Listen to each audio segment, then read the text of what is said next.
ನಮಸ್ಕಾರ. Info with Swati ಚಾನೆಲ್ಗೆ ಆತ್ಮೀಯವಾದ ಸ್ವಾಗತ. ಗೃಹಲಕ್ಷ್ಮಿ ಹಣ ಇಷ್ಟೊಂದು ತಡ ಆಗ್ತಾ ಇರೋದು ಏನಕ್ಕೆ ಅಂತ ಕೊನೆಗೂ ಲಕ್ಷ್ಮಿ ಹೆಬ್ಬಾಳ್ಕರ್ ಅವರು ಒಂದು ಸ್ಟೇಟ್ಮೆಂಟ್ ನ ಕೊಟ್ಟಿದ್ದಾರೆ. ರಾಜ್ಯ ಸರ್ಕಾರ ಕೇಂದ್ರ ಸರ್ಕಾರದ ಇಬ್ಬರದು ಇಲ್ಲಿ ಸಮಸ್ಯೆ ಆಗಿರೋದ್ರಿಂದ ನಮ್ಗೆ ಗೃಹಲಕ್ಷ್ಮಿ ಹಣ ಇಷ್ಟೊಂದು ತಡ ಆಗ್ತಾ ಇರೋದು ಅಂತ ಕೂಡ ಈಗ ಒಂದು ಸ್ಪಷ್ಟೀಕರಣನ ಕೊಟ್ಟಿದ್ದಾರೆ. ಹಾಗಾದ್ರೆ ಏನಿದು ಹೊಸ ಒಂದು ವಿಚಾರಗಳು, ಯಾಕೆ ಇಷ್ಟೊಂದು ಡಿಲೇ ಆಗ್ತಾ ಇದೆ, ಮಿಕ್ಕಿದ ಹಣ ನಮ್ಗೆ ಯಾವಾಗ ನಮ್ಮ ಖಾತೆಗಳಿಗೆ ಬರುತ್ತೆ ಅಂತ ಕೇಳ್ತಾ ಇರುವಂತ ಎಲ್ಲಾ ಪ್ರಶ್ನೆಗಳಿಗೆ ಮಹಿಳೆಯರಿಗೆ ಗೃಹಲಕ್ಷ್ಮಿ ಬಗ್ಗೆ ಈಗ ಬಂದಿರುವಂತಹ ಲೇಟೆಸ್ಟ್ ಅಪ್ಡೇಟ್ ಬಗ್ಗೆ ನಾನು ವಿಡಿಯೋದಲ್ಲಿ ತಿಳಿಸ್ಕೊಡ್ತೀನಿ. ದಯವಿಟ್ಟು ಚಾನೆಲ್ ಸಬ್ಸ್ಕ್ರೈಬ್ ಮಾಡ್ಕೊಂಡು ವಿಡಿಯೋನ ಪೂರ್ತಿಯಾಗಿ ನೋಡಿ ಅಂತ ಕೇಳ್ಕೊತಾ ಇದ್ದೀನಿ. ಈ ಗೃಹಲಕ್ಷ್ಮಿ ಹಣ ಇವತ್ ಬರುತ್ತೆ ನಾಳೆ ಬರುತ್ತೆ ಅಂತ ಹೇಳಿ ನಾವು ವಿಡಿಯೋ ಮಾಡಿ ಸಾಕಾಯ್ತು. ಕೊನೆಗೆ ವಿಡಿಯೋ ಮಾಡೋದನ್ನು ನಾನು ಸ್ಟಾಪ್ ಮಾಡಿದೆ.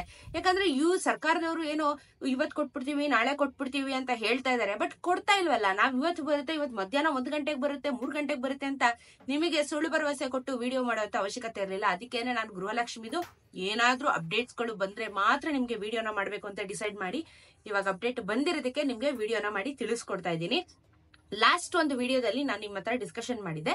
21ನೇ ಕಂತಿನ ಹಣ ಸದ್ಯದ ಮಟ್ಟದಲ್ಲಿ ತಾತ್ಕಾಲಿಕವಾಗಿ ಅದನ್ನ ಸ್ಟಾಪ್ ಮಾಡಿದ್ದಾರೆ ಅಂತ ಹೇಳಿ ನಿಮ್ಗೆ ನಾನು ವಿಡಿಯೋದಲ್ಲಿ ತಿಳಿಸ್ಕೊಟ್ಟಿದ್ದೆ. ಸೊ ತಡ ಆಗ್ತಾ ಇದೆ, ಮತ್ತೆ ಇವಾಗ ಈ ಹಣನ ಹಿಂಗ ಸ್ಟಾಪ್ ಮಾಡಿದ್ದಾರೆ ಅಂತ ಹೇಳಿ ವಿಡಿಯೋ ಮಾಡಿದಾಗ ಕೆಲವೊಂದಷ್ಟು ಪ್ರಶ್ನೆಗಳು ಬಂತು. 21ನೇ ಕಂತಿನ ಹಣ ಯಾವಾಗ ನಮ್ಗೆ ಮತ್ತೆ ಕೊಡ್ತಾರೆ ಅನ್ನೋದ್ರ ಬಗ್ಗೆ. ಈ ವಾರ ನಮಗೆ 20ನೇ ಕಂತಿನ ಹಣ ಅಮೌಂಟ್ ಜಮಾ ಆಗ್ತಾ ಇದೆ. ಈ ವಾರ 20ನೇ ಕಂತಿನ ಹಣ ಜಮಾ ಆಗುತ್ತೆ, ಮುಂದಿನ ವಾರ 21ನೇ ಕಂತಿನ ಹಣ ಅಮೌಂಟ್ ಜಮಾ ಆಗುತ್ತೆ ಅಂತ ಹೇಳಿ ಕ್ಲಿಯರ್ ಆಗಿ ಸರ್ಕಾರದವರು ಮೆನ್ಷನ್ ಮಾಡಿದ್ರು. ಏನಕ್ಕೆ ಇಷ್ಟೊಂದು ಡಿಲೇ ಆಗ್ತಾ ಇದೆ?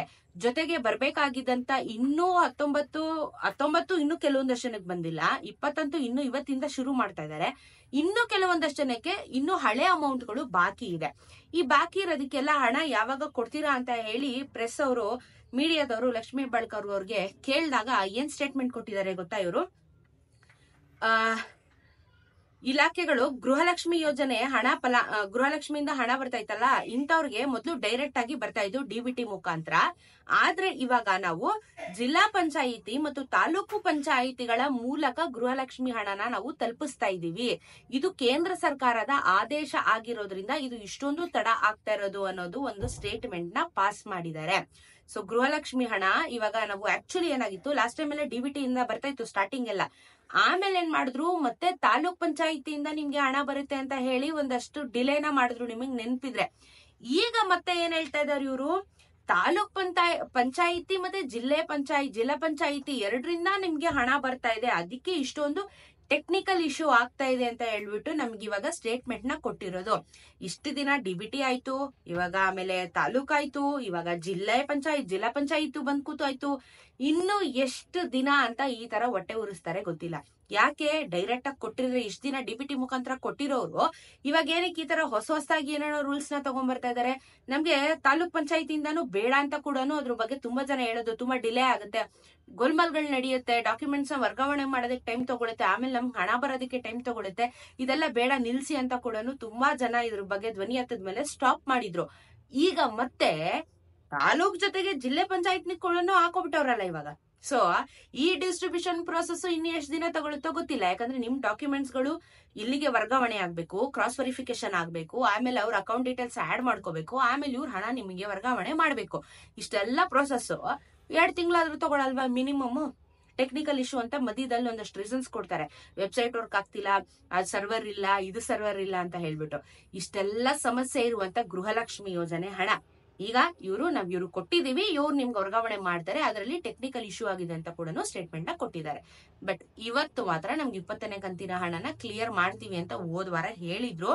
ಈ ವಾರದಿಂದ ಶುರು ಮಾಡಿ 20ನೇ ಕಂತಿನ ಹಣ ಈ ವಾರ ಪೂರ್ತಿ ಕ್ಲಿಯರೆನ್ಸ್ ಕೊಡ್ತೀವಿ, 21ನೇ ಕಂತಿನ ಹಣ ಮುಂದಿನ ವಾರ ಕ್ಲಿಯರೆನ್ಸ್ ಕೊಡ್ತೀವಿ ಅಂತ ಹೋದ್ ವಾರ ಹೇಳಿದ್ರು.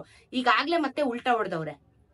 ಏನ್ ಮಾಡ್ತಾರೆ ಅನ್ನೋದನ್ನ ಮಾತ್ರ ಖಂಡಿತ ಕ್ಲಾರಿಟಿನ ಕೊಡ್ತಾ ಇಲ್ಲ ಸರ್ಕಾರದವರು.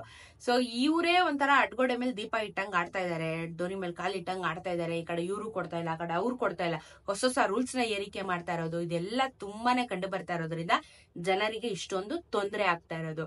ಸರ್ಕಾರದವರು ನಾವೇ ಹೇಳೋದನ್ನ, ನಮಗೆ ಬೇಕಾಗಿರೋದನ್ನ ಸೌಲಭ್ಯಗಳನ್ನ ಕೊಡ್ಬೇಕು, ಆದ್ರೆ ಇವಾಗ ಸರ್ಕಾರದ ಹತ್ರ ನಾವೇ ಭಿಕ್ಷೆ ಬೇಡುವಂತ ಪರಿಸ್ಥಿತಿ ಆಗೋಗಿದೆ. ಅದಕ್ಕೆ ಈ ದೇಶ ಹಿಂಗಾಗಿರೋದು. ಸೊ ಬ್ಯಾಡ್ ಪೊಲಿಟಿಕ್ಸ್ ಇಂದ ಎಲ್ಲ ಕಾಮನ್ ಪೀಪಲ್ ಗಳಿಗೆ ಇಷ್ಟೊಂದು ಎಫೆಕ್ಟ್ ಆಗ್ತಾ ಇರೋದು. ಸೊ ಇದು ಸತ್ಯವಾದ ಮಾತು. ಸೊ ಗೃಹಲಕ್ಷ್ಮಿಯರಿಗೆ ಒಂದು ಕ್ಲಾರಿಟಿ ಸಿಕ್ಕಿದೆ. ಇಷ್ಟು ಹೊತ್ತು ಮಾತಾಡಿದೀನಿ, ಎಲ್ಲ ವಿಚಾರಗಳ ಬಗ್ಗೆ ಹೇಳಿದೀನಿ. 20ನೇ ಕಂತಿನ ಹಣ ಇವತ್ತು ಯಾರಿಗಾದ್ರೂ ಜಮಾ ಆದ್ರೆ ದಯವಿಟ್ಟು ನಿಮ್ಮ ಜಿಲ್ಲೆ ಯಾವುದು, ನೀವು ಯಾವ ಒಂದು ಊರಿಂದ ಎಷ್ಟೊತ್ತಿಗೆ ಬಂತು ಅನ್ನೋದನ್ನ ಕಮೆಂಟ್ ಅಲ್ಲಿ ತಿಳಿಸಿ. ಯಾಕಂದ್ರೆ ಇವತ್ತು ಕೊಡ್ತೀವಿ ಅಂತ ಹೇಳಿದಾರೆ.